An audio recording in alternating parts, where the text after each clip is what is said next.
Muy buenas noches a todos. Bienvenidos a la parroquia de Santa Inés. Hoy tenemos el gozo de tener como invitado a Marino Restrepo, que nos dará su testimonio. Tengo varias cosas apuntadas sobre su testimonio, pero no quiero decir absolutamente nada para no estropearlo, no hacer de spoiler. Y en mitad de su testimonio, lo que diga el Espíritu Santo hará alguna referencia a la Iglesia, que también es el tema, la Iglesia, el Papa, etc. Pero todo esto mezclado con su testimonio. Él es fundador de Peregrinos del Amor, un apostolado laico, Peregrinos del Amor.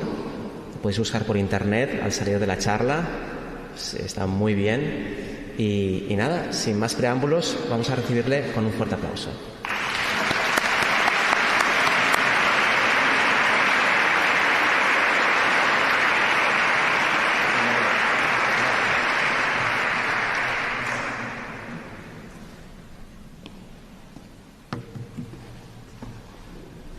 Sea alabado Jesucristo, sea para siempre bendito, alabado. Pues le doy muchas gracias a Dios por el honor y la bendición de estar en este templo de Santa Inés, también al Padre Beto y a todo su equipo, por la invitación, por confiarme esta parroquia.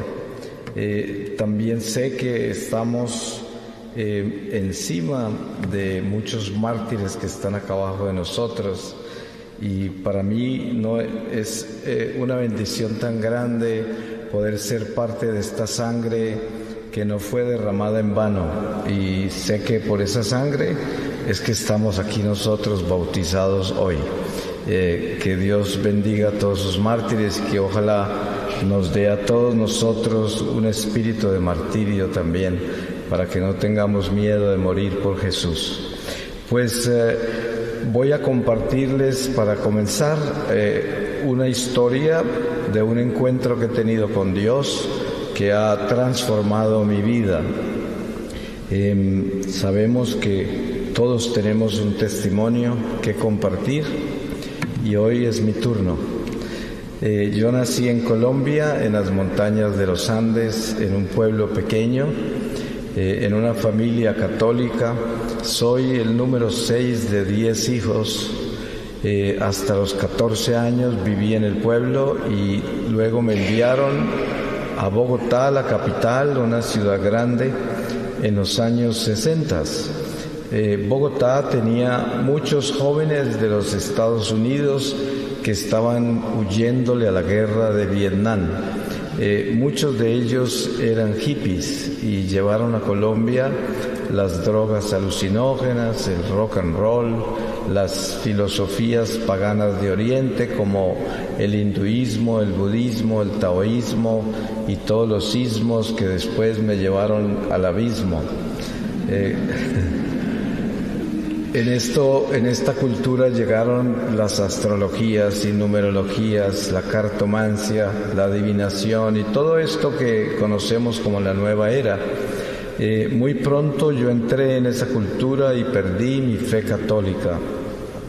Dejé de creer que Jesús era Dios. A los 20 años contraje matrimonio en Bogotá y me trasladé a Alemania, a la ciudad de Hamburgo. Allí viví 7 años. Nacieron ahí mis 2 hijos, me formé como actor y compositor musical y después de 7 años me trasladé a California, a Los Ángeles.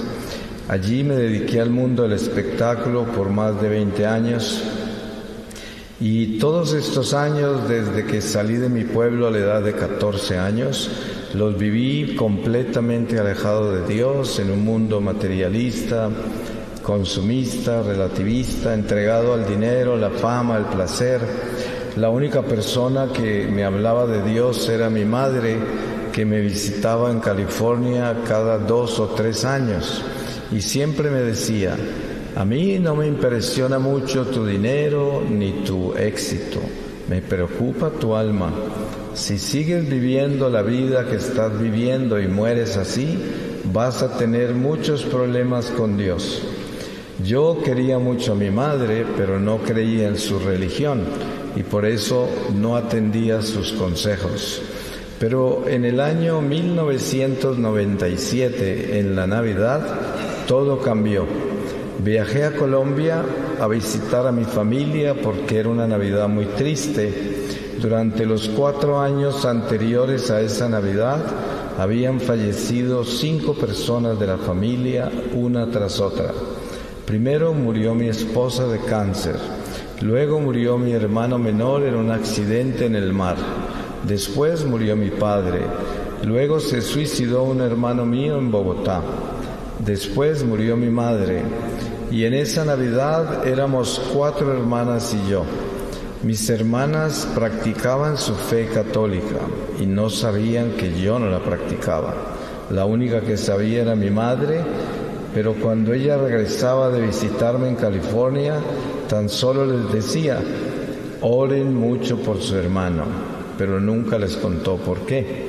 Pensando que todavía era católico, me invitaron a la iglesia a rezar con ellas la novena de Navidad del Niño Jesús, una tradición muy antigua en Colombia.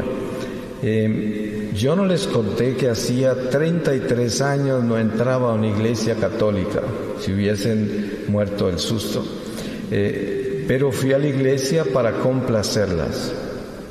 El sacerdote introdujo la novena diciendo las maravillas que el niño hacía si se rezaba esa novena con devoción. En mi corazón mundano yo pensé, pues a lo mejor me saco algo de acá, y pedí un cambio de vida. Obviamente se podrán imaginar el cambio de vida que yo pedía, pero el niño me cambió mi vida en esa Navidad, a su manera y en una forma muy dolorosa, como lo van a escuchar, pero que hoy no cambiaría por nada. El 25 de diciembre, que es el día después de que termina la novena, decidí pasar la noche en una plantación de café de uno de mis tíos. A medianoche, cuando cruzaba la puerta de la hacienda en un jeep, en un campero, saltaron de la oscuridad 6 guerrilleros con ametralladoras y me secuestraron. Me ataron mis manos atrás, me pusieron una capucha en la cabeza y me llevaron prisionero a la selva. En la selva me escondieron en una cueva que estaba llena de murciélagos y toda clase de alimañas de la selva.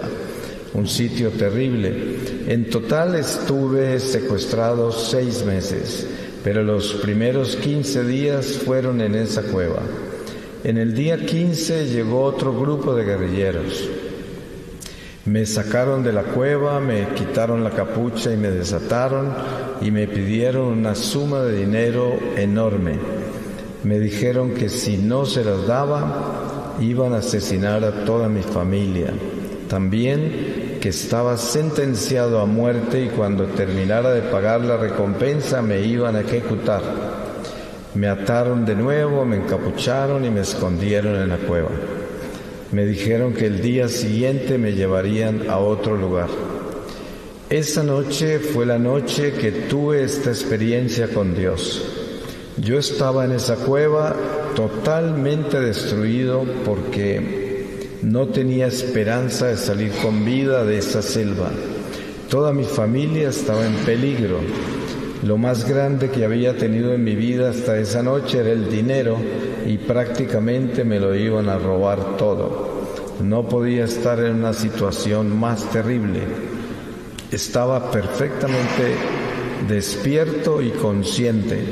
Tenía 47 años y de pronto entré en un éxtasis. En ese momento yo no sabía lo que un éxtasis era. Pensé que me estaba muriendo, porque en el éxtasis aparezco a la edad de 3 años, en el patio interior de la casa donde yo nací. Estaba en un triciclo con un palo en la mano, paseándome por los jardines de la casa, golpeando las plantas y las flores. Y escuchaba una empleada de la casa que me gritaba que no hiciera eso.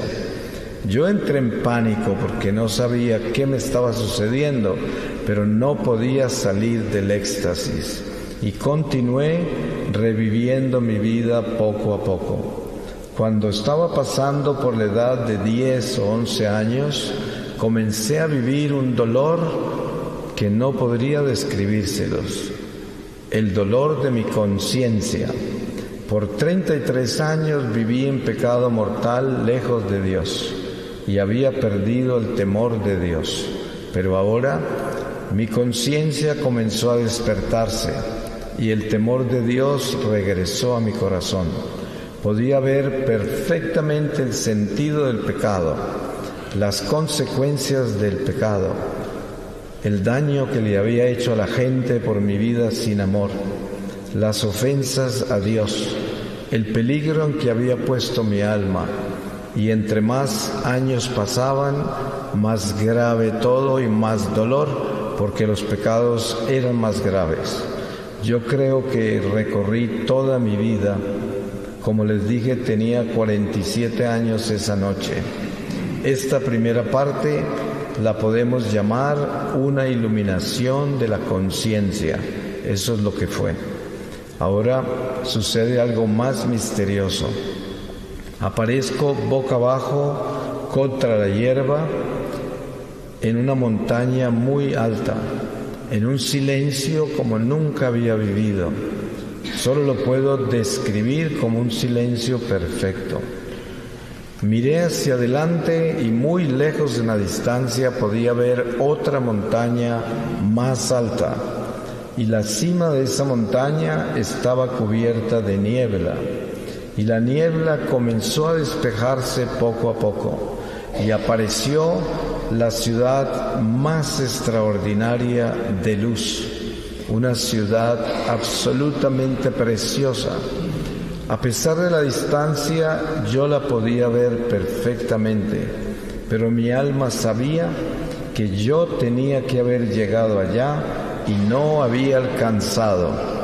Entonces esto me preocupó enormemente y miré para ver cómo me podía trasladar hacia allá. Pero me di cuenta que las dos montañas no estaban conectadas y esto fue aún más angustioso. Y en ese momento comencé a escuchar el sonido de aguas que se acercaban hacia mí. No las podía ver, pero las podía escuchar perfectamente. Y luego se convirtieron en muchas voces absolutamente preciosas, en perfecta armonía.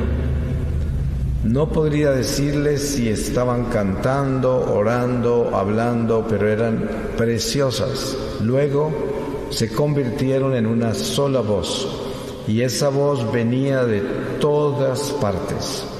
A pesar de yo haber vivido tan lejos de Dios tantos años y de haber adorado tantos dioses falsos, cuando yo escuché esa voz, yo sabía que era la voz de Dios. Pero como acababa de tener la iluminación de mi conciencia, conocía el terrible estado de pecado en que se encontraba mi alma y no resistía la voz. Esa voz era el absoluto perfecto amor, y yo no tenía amor, la voz me quemaba, pero el Señor me mantuvo ahí en su misericordia y me habló mucho. Yo he escrito 13 libros, tengo como 5,000 temas místicos y no creo que haya tocado siquiera la superficie de todo lo que me quedó infuso de ese encuentro con el Señor. Él comenzó hablándome de la iglesia en este corto espacio.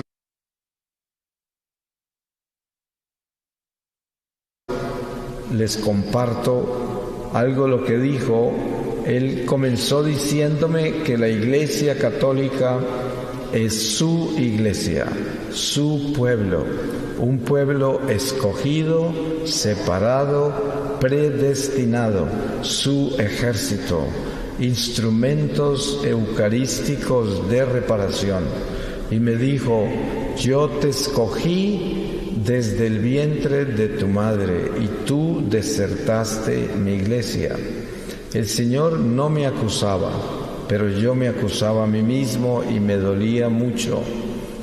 Él continuó hablándome del sacerdocio y me dijo: dentro de los seres humanos que hay en este mundo, la persona que más poder tiene contra las huestes del mal es un sacerdote santo. Dice, un sacerdote santo hace temblar a los infiernos.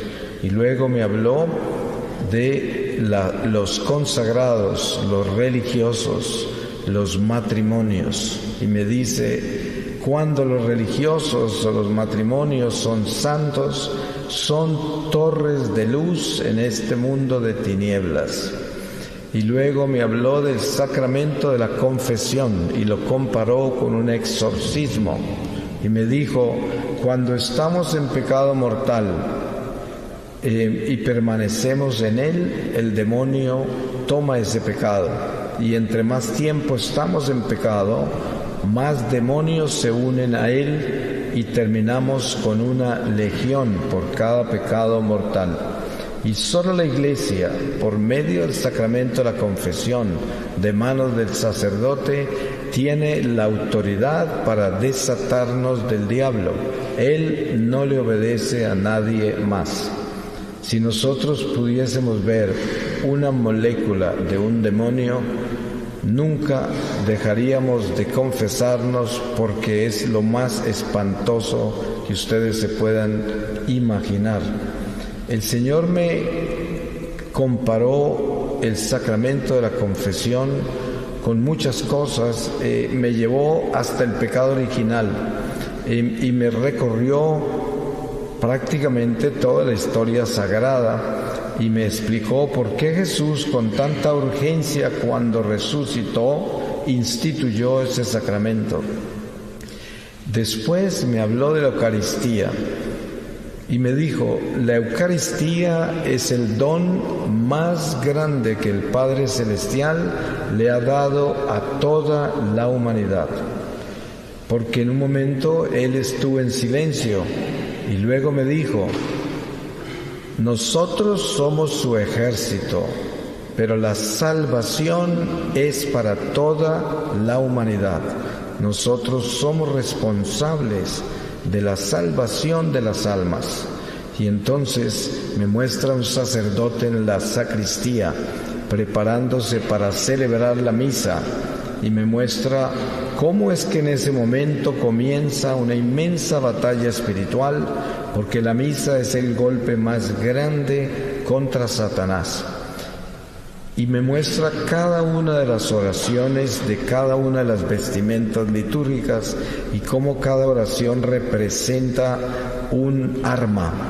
Luego me muestra el sacerdote caminando hacia el altar, ya revestido, y cuando se inclina y besa el altar, desciende del cielo una luz enorme que cubre un territorio muy grande de personas, no solamente católicos.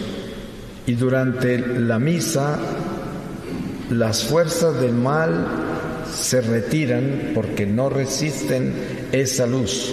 E inmensos milagros ocurren durante cada misa. Cuando estamos en la iglesia y estamos debidamente preparados para comulgar, hay mucha gente muriendo alrededor del mundo en ese instante y muchos en peligro de condenación. El Señor, cuando tomamos la hostia, rescata un alma, porque nosotros somos instrumentos eucarísticos de reparación. Pero me llevó a un pasaje de San Pablo, donde él dice, no te atrevas a acercarte al altar del Señor a comer de este pan, si no estás preparado, porque te comes tu propia condenación. Y me mostraba la trascendencia de nosotros como instrumentos de Dios para prepararnos para esa Eucaristía, porque la misión más grande que tenemos nosotros es la Eucaristía. Entonces, después me habla de los 10 mandamientos y los 7 pecados capitales. Y me muestra los 7 pecados capitales como 7 legiones de demonios que atacan la ley de Dios. y me mostró 3 pecados capitales que eran prominentes en mi vida y con los cuales iba a tener una batalla toda mi vida. Luego aparezco en un lago con el agua hasta la cintura, y al frente del lago había una roca inmensa, preciosa. Encima de la roca al lado derecho podía ver la cabeza de un hombre mirando de lado. Al principio no sabía quién era. Miré de nuevo hacia el agua donde estaba y vi una bruma flotando. Cuando la observé bien, me di cuenta que eran cientos de demonios de mis pecados mortales de 33 años, legiones. Eran como gérmenes, como racimos, y yo los distinguía a todos. Era un estado etéreo, pero yo podía distinguirlos muy bien, algo que jamás pudiera describírselos del terror que eso era. Al lado izquierdo del lago, esa bruma de espíritus descendía hacia un abismo, y yo podía ver el abismo perfectamente. Habían incontables niveles de condenación, y pude ver hasta dónde había descendido mi alma por la vida de pecado que había vivido. La única luz que había allí era ese hombre que estaba encima de la roca. Cuando lo miré de nuevo, me di cuenta que era mi ángel guardián. Él no se estaba comunicando conmigo con una voz como lo hizo el Señor. Se comunicaba directamente a mi corazón, algo que no les puedo explicar porque no sé cómo funciona, pero era perfecto, yo le entendía todo. En el lado derecho del lago me mostró el estado más bajo del purgatorio. Las tinieblas del mal eran tinieblas de odio, era algo que descendía. Las tinieblas del purgatorio, a pesar de tremenda oscuridad y sufrimiento, eran de amor y ascendía, eran totalmente opuestas. Cuando yo vi ese estado purgatorial, recibí consuelo por el amor que había y sabía que estaba ascendiendo todo ese estado. Me llevó al pueblo donde yo nací y aparecí a la edad de 11 años en una procesión de la Virgen María. Yo era el trompeta mayor de la banda del colegio.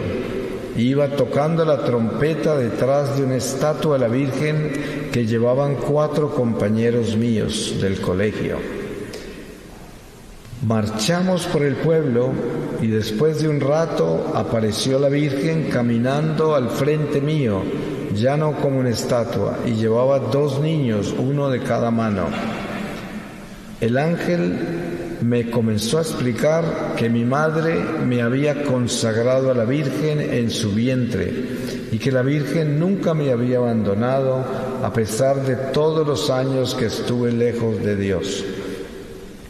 Podía ver la Virgen tan solo por detrás y yo continué tocando la trompeta detrás de ella. El ángel me habló sobre la consagración a la Virgen, cómo ella era la reina de la batalla, la importancia que era estar unidos a ella, porque el Padre Celestial le ha dado los poderes más extraordinarios contra el demonio. Y en la batalla en que estamos, más que nunca, debemos estar unidos a ella. Y ahí me habló mucho de muchas cosas como el protestantismo, todas las sectas y la guerra contra la Virgen, contra los sacramentos, sobre todo la Eucaristía y la confesión, cómo este fue un golpe de Satanás contra el cristianismo. Luego me habló de algo que él llamó la economía de la oración.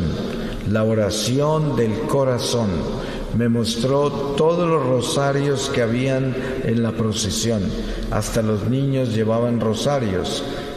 Como era de noche, pude ver que algunos rosarios parecían un sol de la luz que tenían. Otros tenían menos luz y otros no tenían luz. Y entonces comienza a darme una catequesis muy larga sobre la oración.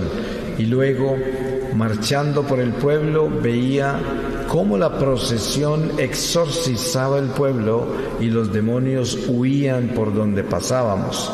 Y me explica el ángel cómo el demonio se ha robado las procesiones porque le hacen mucho daño y ha aumentado en la iglesia el respeto humano y se ha robado el temor de Dios. Es una batalla de estos tiempos. Entre más se acerca el regreso de Jesús, más respeto humano, menos temor de Dios, porque es su trabajo. Luego aparezco de nuevo en el lago y la roca se llena de luz. Yo sabía que esa luz era Jesús, pero sabía que no lo podía mirar por el estado de pecado en que me encontraba.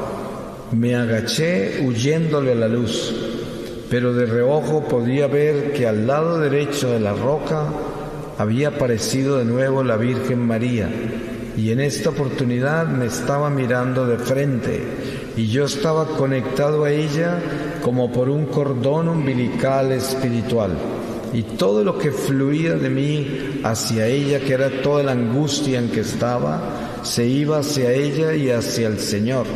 Y esto sucedió como en un círculo por mucho tiempo y era muy doloroso, pero yo sabía que era como un rescate. Luego el ángel me tomó del cuello y me levantó mi cabeza hacia la luz y ya no podía agachar la cabeza, pero estaba totalmente enceguecido. Pero después de un rato comencé a distinguir la silueta de Jesús en esa luz. Inmenso.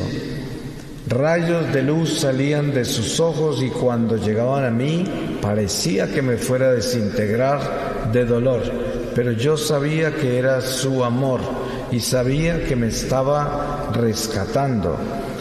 Yo no sé cuánto duraría esto porque un éxtasis ocurre afuera del tiempo. Salí del éxtasis y viví 5 meses y medio más secuestrado después de que Jesús se me apareció. Todos los días le imploraba a Dios que no permitiera que yo muriera sin confesarme, pero yo estaba sentenciado a muerte.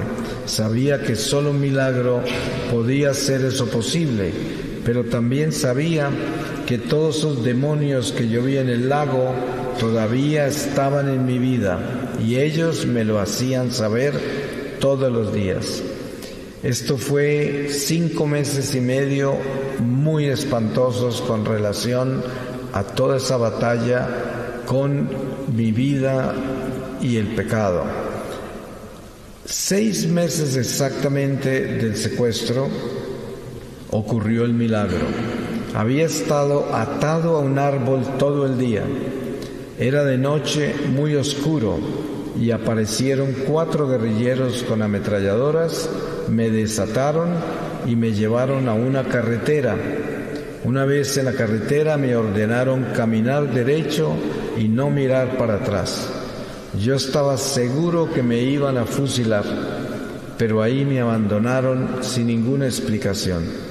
Yo sé que estos guerrilleros nunca entendieron por qué me dejaron ir, porque esa noche fue absolutamente sobrenatural. Yo sé que fue el Espíritu Santo que me sacó de la selva, porque nadie me hubiese podido sacar con vida de esa selva. Yo caminé por mucho rato en la oscuridad de esa carretera sin saber que estaba libre, y de pronto apareció un bus que paró unos metros adelante de mí. Cuando abrieron la puerta salió una mujer guerrillera y se internó en la selva.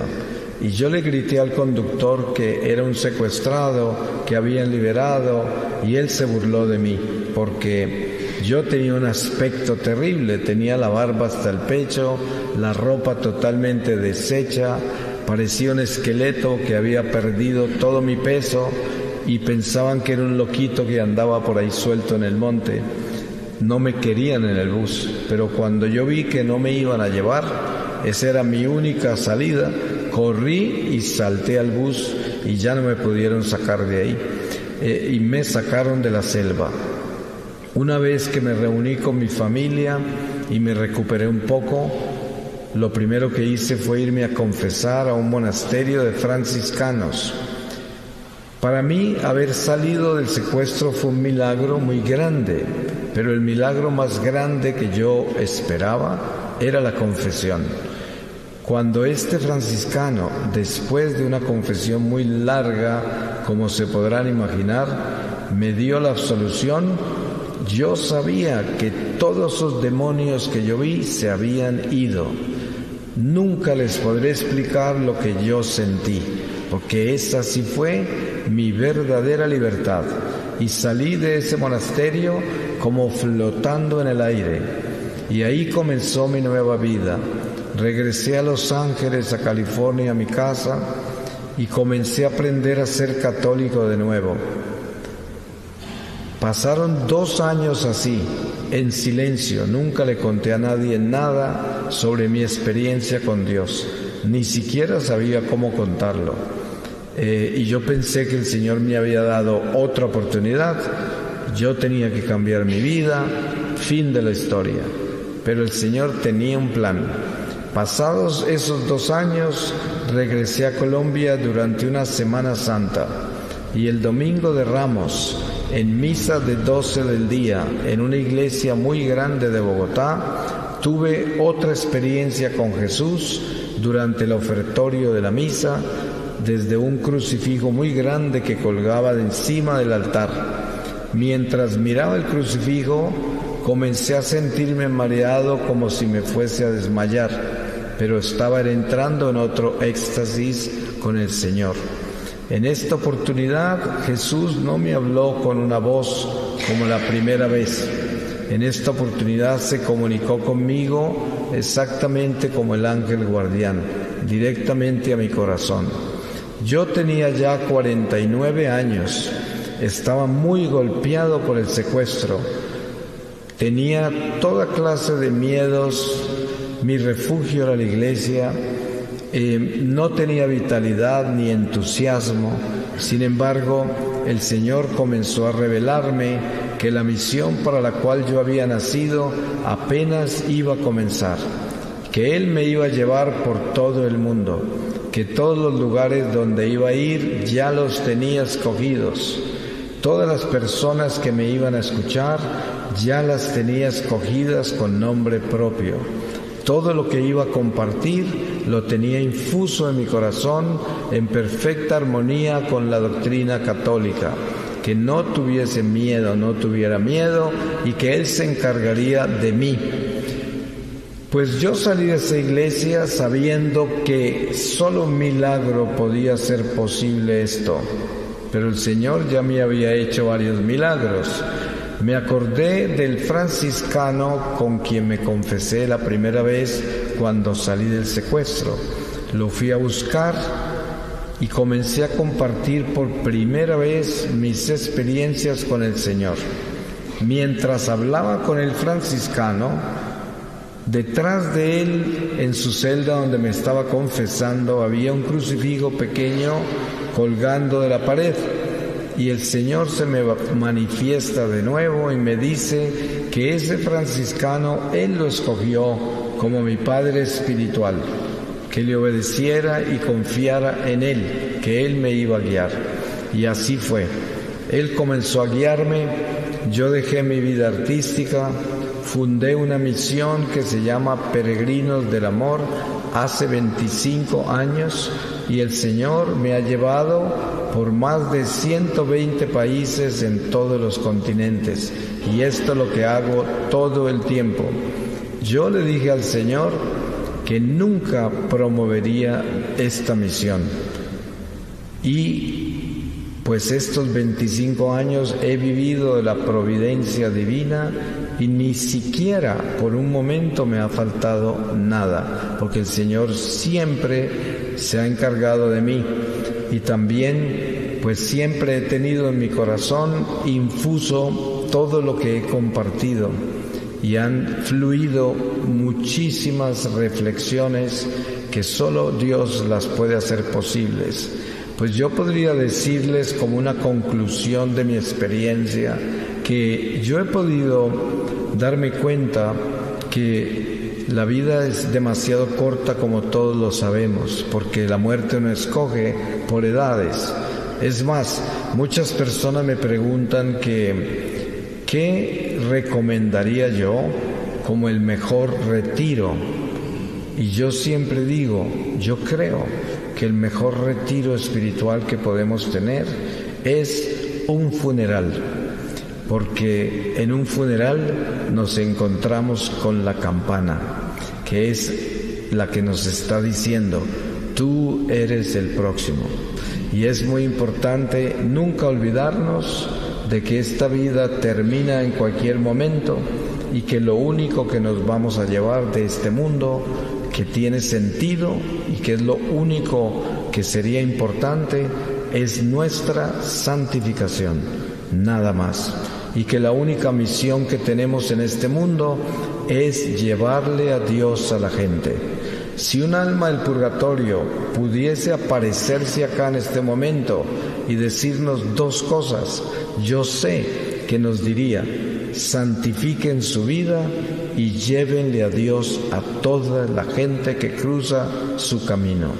Esto es, pues yo diría que para ser bueno tenemos que ser valientes, porque hay que ser valiente para perdonar, para tener paciencia, tolerancia, compasión, caridad. Se necesita mucha valentía para ser bueno. Solo los valientes pueden entrar al cielo, porque el infierno está lleno de cobardes. Tenemos que pedirle al Señor valentía todos los días y al mismo tiempo saber que nuestra conversión es todos los días. Mucha gente me dice, ¿cuándo fue que usted se convirtió? Y yo digo, no, ¿cuándo fue que comencé a convertirme? Porque todos los días me levanto a esa batalla de la conversión. Pues yo le pido al Señor que nos haga muy valientes a todos para que podamos encontrarnos en su reino un día. Amén. Pues yo quería compartirles una reflexión sobre el tema que anunciamos para esta charla esta noche, y esta reflexión es sobre pues el Santo Padre y todas estas tormentas que hay en la iglesia, la tentación de la iglesia, porque basado en lo que yo he aprendido y también en lo que he visto en el mundo hoy en nuestra iglesia, veo el trabajo de Satanás y qué es lo que él está haciendo. Y lo que más claro veo es que el demonio, sabemos que es el experto en la división, el espíritu de división, y sobre todo el inmenso peligro de la apostasía.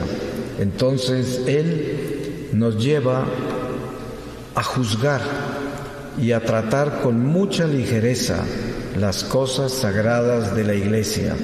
Por lo que yo aprendí cuando el Señor comenzó a hablarme de la iglesia, me habló de lo que el Padre nos hablaba en la homilía de hoy, sobre esa esposa que es la iglesia, sobre ese Cristo que es su cabeza, sobre lo sagrada que es la iglesia y lo importante que es acordarnos que la iglesia es Jesucristo mismo.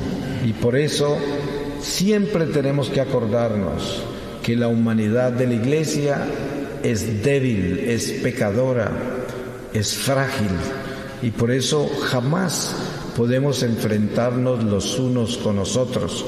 Como dice San Pablo, nuestra batalla no es entre sangre y carne, entre nosotros, es con los espíritus que rondan los aires, con el príncipe del aire, con principados, poderes de las tinieblas, y el demonio quiere que nosotros nos ataquemos entre nosotros, que ataquemos la misma iglesia. Nosotros debemos acordarnos que todos nosotros somos miembros de un cuerpo místico, somos piedras vivas del templo de Dios, y que cada uno de nosotros ocupa un lugar particular que Dios escogió, y somos responsables de eso. Pero lo más importante es el amor al prójimo para que glorifiquemos a Dios con sus criaturas, porque es lo que Dios nos enseña para glorificarlo a Él. Entonces, todo esto que sucede hoy, con la ligereza que atacan al Santo Padre, a los obispos, al clero, al párroco, a los parroquianos, con la ligereza que nos atacamos entre nosotros, todas las conspiraciones que hay, todo lo que fluye por las redes, encontramos sacerdotes, obispos, laicos muy distinguidos haciendo estas cosas. Y yo muchas veces he visto muchos demonios detrás de estas personas y ellos no saben, creen que están defendiendo la iglesia, que están haciendo un trabajo maravilloso, despertando al pueblo de Dios, y no saben que el demonio los está manejando, porque nosotros tenemos que ser esos católicos que viven la misión, y la misión nuestra es la iglesia para el mundo, o sea, nosotros somos los mensajeros de Dios en el mundo. Por eso, en la oración de Jesús al Padre antes de su pasión, Él decía: Padre, yo no te pido que los saques del mundo, porque ellos no son del mundo. Te pido que los protejas del maligno. Y des en cuenta que la misión de nosotros es llevarle al mundo a Dios. Pero hoy el mundo le está trayendo ese espíritu del mundo a la iglesia, y es más común ver el mundo en la iglesia que a Dios en el mundo. Entonces, todo esto de hablar con tanta ligereza contra el Papa, contra miembros de la iglesia, contra nosotros mismos, es parte del trabajo del demonio. Yo digo, ninguno de nosotros somos perfectos, somos seres humanos, imperfectos, del Papa hasta el último parroquiano, y tenemos que respetarnos y amarnos, y con lo que no estamos de acuerdo no es un pecado, pero tampoco podemos perseguir a nadie por lo que no nos gusta, ni tampoco podemos desacreditar a nadie por lo que no nos gusta. No le podemos hacer daño a nadie por lo que no nos gusta, por lo que no estamos de acuerdo. Es muy importante no dejarnos destruir por el demonio, porque el demonio es muy astuto, es un diablo malo. Ustedes saben que el demonio es 100% malo. Él no tiene nada que perder porque todo lo perdió, y lo que él hace es, quiere que todos perdamos todo el tiempo. Lo único que busca, que perdamos. Y entonces, cada vez que nosotros nos atacamos entre nosotros, cada vez que juzgamos a otra persona de la iglesia, estamos perdiendo con el diablo juntos a él, y él está triunfando. Por eso hay que tener mucho cuidado con esto, porque es una tentación, y debemos tener mucho cuidado con la apostasía. A mí me llegan cientos de correos y cosas contra el Papa, contra este, contra aquel. Yo siempre los borro, yo nunca los leo. Cada que me preguntan esas cosas, yo digo, no sé nada, ni quiero hablar de eso, porque no es necesario. A mí no me interesan esas cosas. Lo único que yo sé es que cada uno de nosotros es responsable ante a Dios por lo que Él nos confió. El Papa es responsable de su papado, el cura es responsable de su parroquia, el esposo de su esposa, la esposa de su esposo, usted es responsable de su trabajo, de su vida, y cada uno de nosotros comparecerá ante el tribunal del Señor y se nos llamarán las cuentas. Pero nosotros no somos los jueces, nosotros no podemos abrir esta boca para juzgar a nadie. Y les aseguro una cosa, por muy santa que aparezca la persona, el que esté juzgando a la Iglesia no está hablando por el Espíritu Santo, porque ni un ángel de Dios ni el Espíritu Santo hablarían contra nadie de la Iglesia, nunca, en ningún momento. Por eso tenemos que tener muy claro eso y no dejarnos tentar. Nuestra Iglesia es santa, el demonio nunca la podrá derrotar, porque es una promesa de Jesús que dice: las puertas del infierno nunca prevalecerán contra la Iglesia. Y yo creo en esas promesas de Jesucristo. Por eso cuando me dicen, ay, es que el Vaticano está lleno de masones, es que este tiene esto, es que tiene... Y yo digo, pero ¿a quién estamos siguiendo? ¿A quién estamos creyendo? Si las promesas de Jesús es que la Iglesia nadie la puede destruir. Entonces, ¿cómo puede uno decir que la Iglesia la están dañando, que la van a acabar, que mire lo que está pasando? Pues parece que no conoce el Evangelio. Y yo pienso que a ese tipo de personas no se le puede tocar ni la ropa, porque no están en el Evangelio, se salieron de él, se salieron de las promesas del Señor. La Iglesia nadie la podrá destruir, nadie, y de eso podemos estar seguros y podemos dormir en paz. Lo importante es que cada uno de nosotros haga el trabajo que nos corresponde. Eso es, que todos los días nos levantemos a luchar contra el pecado y a hacer el bien. Ese es nuestro llamado.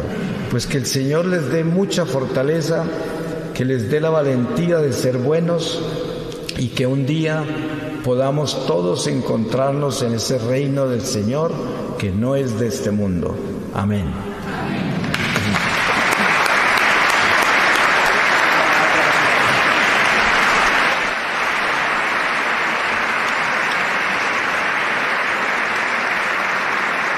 Sí, ¿se oye? ¿Se oye? Pues muchísimas gracias, Marino. Ahora vamos a dejar un turno de preguntas para quien quiera, pues, expresar lo que sea. Pues adelante, dejamos unos pocos minutos para ello.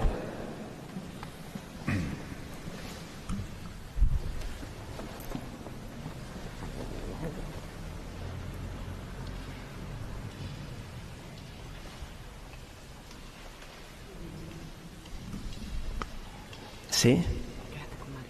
Vale, adelante, sí.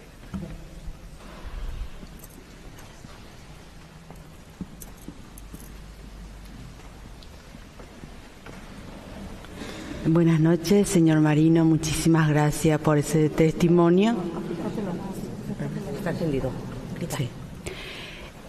Quisiera preguntarle si cuando tuvo ese éxtasis, algo del purgatorio, si podrías hablarnos un poco de los niveles. Sí, gracias. Claro que dentro de toda esta experiencia que les narré brevemente, hay todo un universo en cada ventana que se puede abrir, entre esas el purgatorio. Yo les puedo compartir esto del purgatorio. Cuando yo estaba en ese lago, en semejante estado tan terrible, y que acababa de vivir todos mis pecados que estaban presentes y que eran demonios, y pude ver el abismo y vi hasta dónde había descendido mi alma por esa vida de pecado que había vivido. Cuando descubro el ángel guardián, que es quien me tiene en el lago, porque yo descubro que él fue quien me llevó al lago, y él fue quien me dio toda esta enseñanza, y entonces después de que me muestra el infierno, me muestra los demonios de mis pecados, aparece ese estado purgatorial. Entonces veo esas tinieblas y yo sabía que había algo más que esas tinieblas, porque El ángel no me dice, mira el purgatorio, así no. Él se manifestaba como en una forma de ciencia que no lo puedo explicar con claridad, pero yo entendía en mi corazón que algo se me estaba revelando en esas tinieblas del lado derecho del lago, y de pronto sentí la presencia de miles de almas, muchas, y miré una en particular que, como esto es un estado etéreo, no es físico, veía una persona como si fuera formada de humo, como un humo gris, en movimiento, de un amor increíble, pero de un sufrimiento que jamás lo pudiera explicar, de lo complicado que es. Y al mismo tiempo, al mirar a esa persona, veía toda la dimensión en que se encontraba. Entonces veía como valles, como cuevas, como frío y calor, como unas dimensiones interminables, y esa alma pertenecía a todo eso. Y entonces entendía que estaba en un estado ascendente. Todo era un estado de amor y de esperanza, pero de mucho dolor, y además que me daba mucho consuelo, porque yo venía de vivir el odio, toda esa oscuridad del demonio, pero en esa dimensión del purgatorio podía entender que el purgatorio es como una escuela, porque el Señor, cuando me habló de este mundo terrenal, me habló de una escuela de almas, así la describió, y me mostró cómo yo estuve fuera de la escuela todos los años que estuve lejos de Dios, y perdí todo ese tiempo por no estar viviendo la experiencia de Dios. Claro está que todo eso se puede rescatar cuando uno regresa a la gracia, pero el alma que está en el purgatorio murió en un estado imperfecto en la relación con Dios, y tiene que completar lo que le faltó completar en la vida terrenal del amor de Dios. Todo tiene que ver con el amor, porque la escuela terrenal tan solo tiene una lección, y es la lección del amor de Dios. Es lo que estamos aprendiendo todos, porque fue lo que perdimos en el pecado original. Entonces la redención en Jesucristo, que es la vida que habíamos perdido, tan solo se va construyendo en el cuerpo místico del Señor con el amor de Dios. Y lo que no alcanzamos a construir con ese amor en esta vida, tenemos que continuar construyéndolo en el purgatorio. Entonces esta alma que yo veo está en ese trabajo, y luego pues comienzo a observar muchas almas, y cada una en un estado diferente. Veía almas que parecían como piedra, otras como madera, otras, y así en esa forma, ¿no? Otras como gasa con la que envuelven los heridos, así. Pero no era que estuviese una forma definida físicamente, sino que eran estados etéreos. Mucho dolor, mucho sufrimiento, pero un inmenso amor, un amor que nunca lo veríamos acá. Eso brevemente, ¿no? ¿Alguna otra pregunta?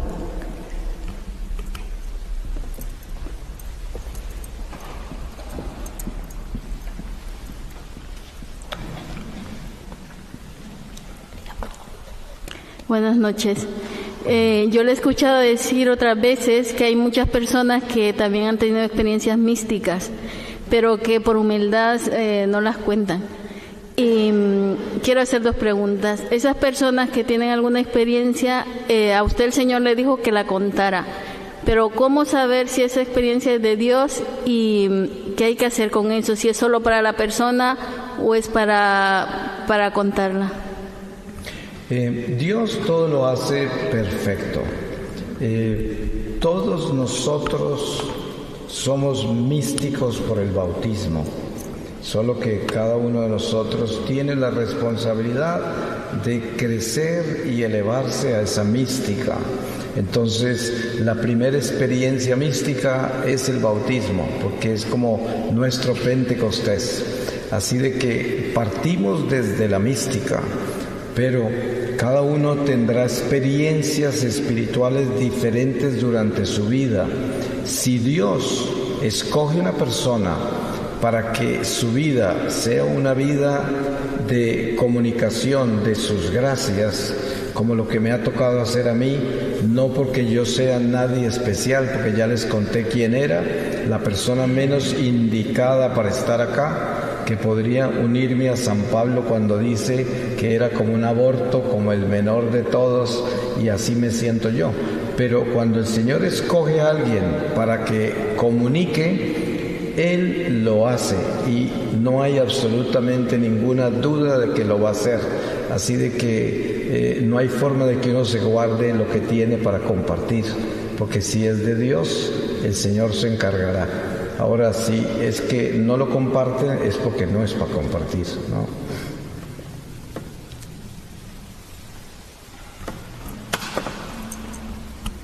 La otra, para terminar, usted decía, ¿cómo sabemos si es de Dios?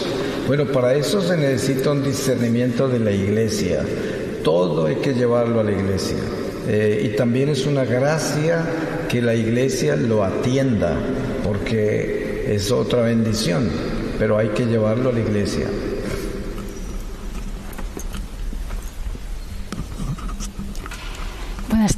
Buenas tardes. Buenas tardes.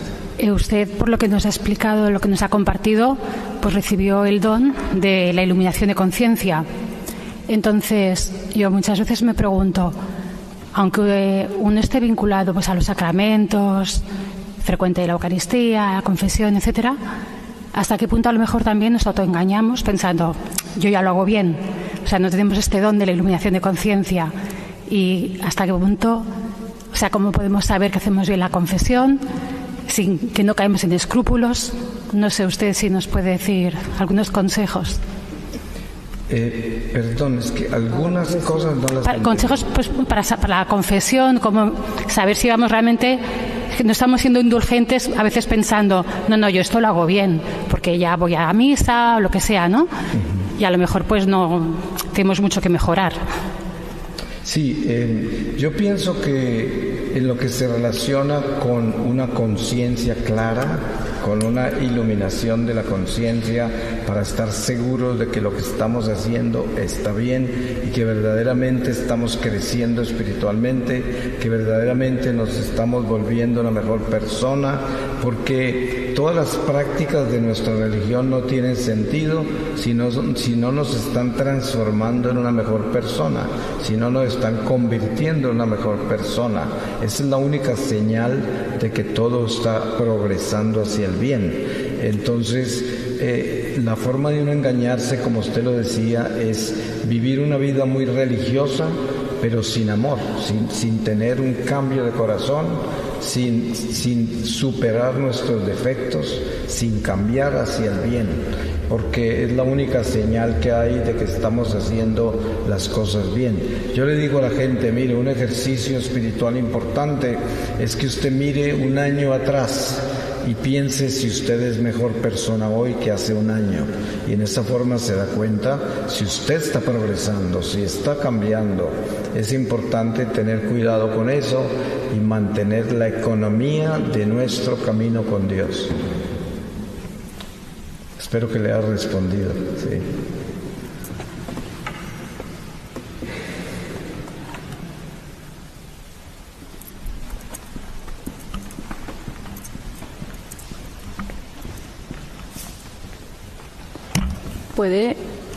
¿Puede explicarnos un poco más sobre el tema de la relación del pecado en la persona y cómo es esa influencia del demonio con cada pecado, que no lo acabo de entender bien?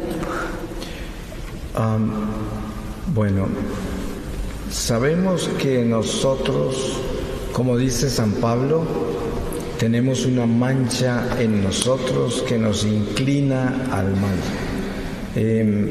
No es nosotros, pero está en nosotros. Por eso él más adelante agrega, el mal que no quiero hacer es el mal que termino haciendo. Entonces, nuestra voluntad está comprometida con el mal cuando nosotros nos dejamos llevar por nuestras tendencias malas.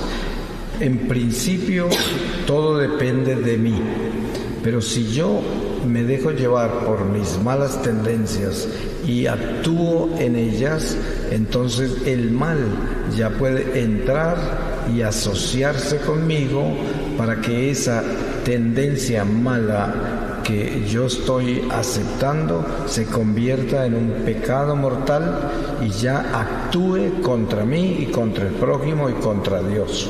Y esa es la batalla y la economía del pecado. Nosotros somos los que decidimos. El demonio no tiene poder, nosotros le damos el poder, pero es muy pronto asociarse con nosotros. Hay mucho más que eso, pero es lo mejor que hago en brevedad.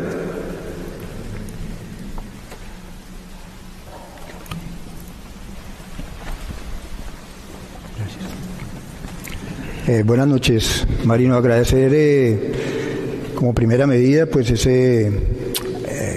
habernos compartido esa experiencia, que seguro que es algo muy maravilloso. Mi inquietud va como más algo muy mundano, si se quiere, de lo que pensamos nosotros.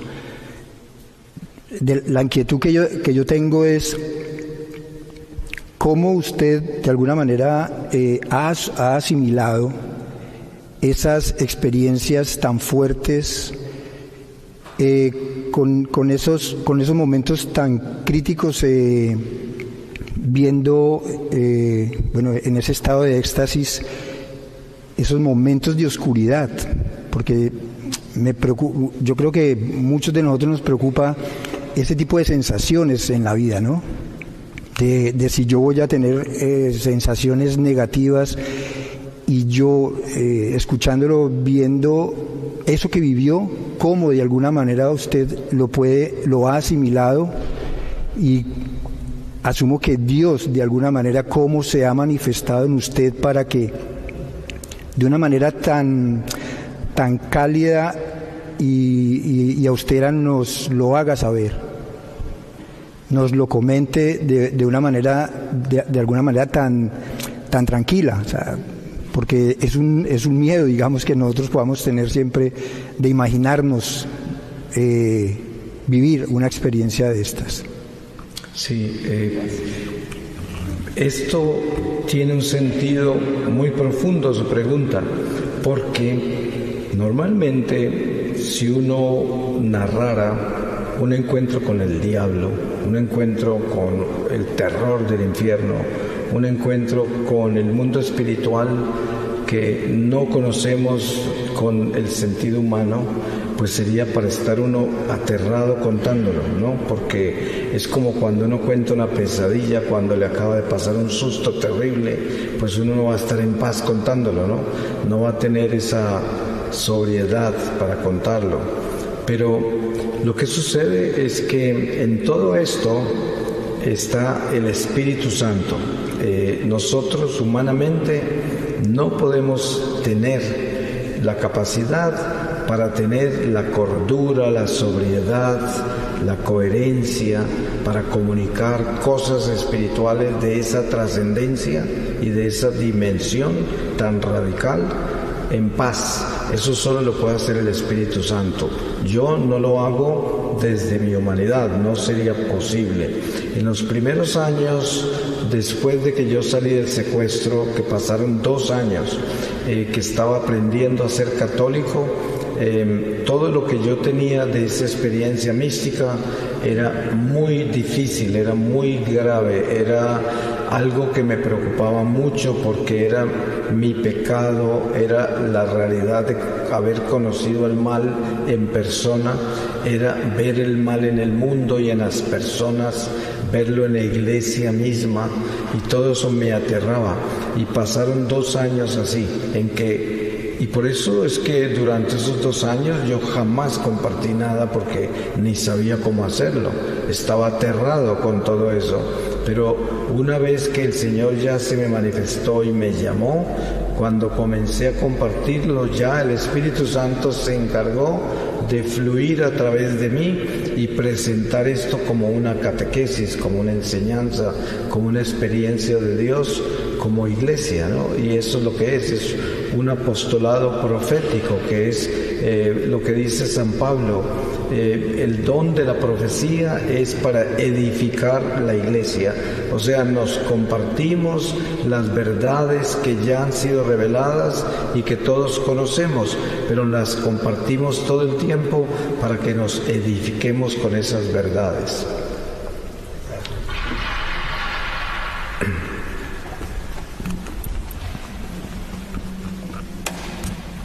¿En qué consiste los peregrinos del amor que has fundado?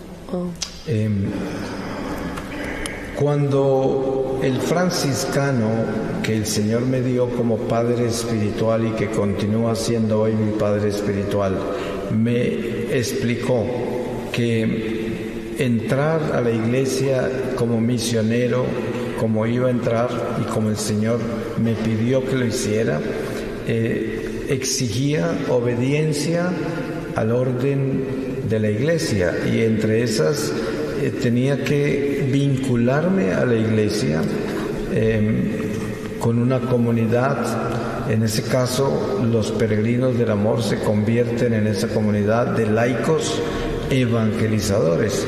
Al principio era solo yo, obviamente, pero el Señor fue trayendo gente a través del tiempo sin que yo me fuera a buscarlos, y se convirtió en una comunidad de la nueva evangelización, que es lo que el Papa San Juan Pablo II con tanto celo quiso establecer en la iglesia, que es prácticamente evangelizar al bautizado, evangelizar al católico que está en la iglesia y no la conoce. Es una de las misiones más importantes de lo que yo hago, que es como despertar esa necesidad de conocer nuestra doctrina, de educarnos, de formarnos, de entender la iglesia, de estar unido a ella militantemente, de ser activo en la iglesia, de participar como la misión para la que nacimos. Y de eso se trata Peregrinos del Amor, es hacer iglesia. Eso es, porque hay mucha gente en la iglesia que no hace iglesia, ni es iglesia consciente, sino que es una iglesia pasiva, no activa y no consciente. Entonces hay que despertar eso, hay que evangelizarlo, catequizarlo, y pienso que es la responsabilidad de todos nosotros, y de eso se trata la misión. Bueno, pues se acaba aquí el turno de preguntas, el testimonio, la charla. Ahora vamos a pasar, esto no lo ha pedido él, ¿vale? Pero como vive de la providencia, creo que me dijiste ayer 11 meses viajando por todo el mundo y solo estás en casa un mes. Vamos a pasar un poco el cepillo para que deis voluntariamente, totalmente, pues lo que podáis, pues para su misión, para la misión de los Peregrinos del Amor.